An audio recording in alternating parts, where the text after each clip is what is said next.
کوزدر ادینځي خاطرځای کې جرګې ته د وینا په وخت د ملکنډ ډیویژن پولیس مشر شیر اکبر خان ویلي دي چې په ملکنډ ډیویژن کې به د امن او امان صورتحال خرابولو اجازت هیڅ چاته نشي ورکولی او دا چې د وسلې اوچتولو اجازت صرف ریاستي ادارو ته دی.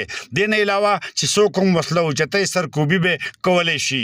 خاطرځای ابازۍ اصلاحي جرګې د سوري لاندې ګورنمنټ های سکول خاطرځای کې تابع شوي. دې جرګې کې د آر پی او نه علاوه کوزدر ډي پی او عبدالسلام خالد، ایس ډي پی او ادینځي سرکل فخر عالم خان، ډي اس پی سی ټي ډي کوزدر برکت خان، ملکنډ ساجد خان، چکدرې خاطرځای اسبن اوچ تلاش پولیس سټیشن او اس ایچ اوز، ادینځي قومي جرګې چیرمن خورشید علي خان سرتاج خان، تلاش دشخیل امن اصلاحي جرګې باډوان میا بلنګولا خاطرځای تیرونو ترای پورې کلو مشرانو شرکت کړی وو.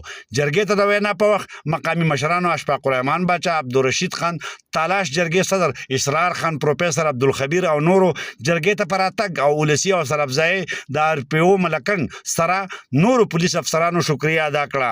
مشرانو وویل چې د تېرو څو میاشتو راهیسې د دې د کلو سره خوا کې برچړی سر ته راغلي ترهګرو د لاسه د سیمې امن خرابېدو سره مقامي ولس د یو غیر یقیني صورتحال سره مخ شوی و. خو د تلاش، چکدرې، اوچ او خصوصي توګه خاطرځای پولیس تاڼو، کوزدر، سی ټي ډي اهلکار او افسران د داد وړ دي چې د حالات قابو کولو لپاره دوی د ولس او ولس د پولیس سره په څنګ ولاړو چې په نتیجه کې ترهګر د برچړۍ په پرېښودو مجبور شو او علاقه خالي کړه.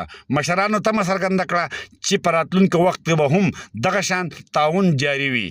جرګې ته د وینا په وخت آر پی او ملکنډ رینج شیر اکبر خان، ډي پی او کوزدر عبدالسلام خالد، ایس ډي پی او ادینځي سرکل فخر عالم خان د برچړۍ په سر موجود ترهګرو علاقه پرېښودو کې د پولیس په مرسته د جرګې د مشرانو او سیمې ولس شکریه ادا کولو سره زیاته کړه چې دغه مرستې په برکت نن دوی دلته راغلي ولس ته داد ورکوي.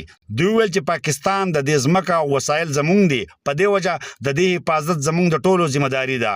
آر پی او شیر اکبر خان زیاته کړه چې د دې ځای ولس د دې ځای خاورې، غرونه او سیندونو مالکان دي، څنګه چې د مقامي ولس پولیس او فورسز د یووالي په نتیجه کې برچړی غرونه خالي شو. اوس دغه غرونه د پولیس او ایلیټ فورس په قبضه کې دي، دوی بیا نشي راتلی. شیر اکبر خان وویل چې د ولس په شمول هیڅ چاته د وسلې اوچتولو اختیار نشته، نه په غرونو د قبضې. ده وویل چې د ده په شمول ټول پولیس افسران ولس ته جوابدeh دي. پکار ده چې ولس د دې کوتاهو سره کلو کې موجود منشیات پروش او بدکردار خلکو نشاندهي وکړي. جرګه کې د جرګې چیرمن رستم خان، سید لطیف احمد باچا او نور ذمہ دارو، آر پی او ملکنډ، ډي پی او کوزدر، ایس ډي پی او ادینځي سرکل ته سپینو ټوپو او تورو تحفې هم ورکړې. محمد اسرار، خیبر نیوز، خاطرځای، کوزدر.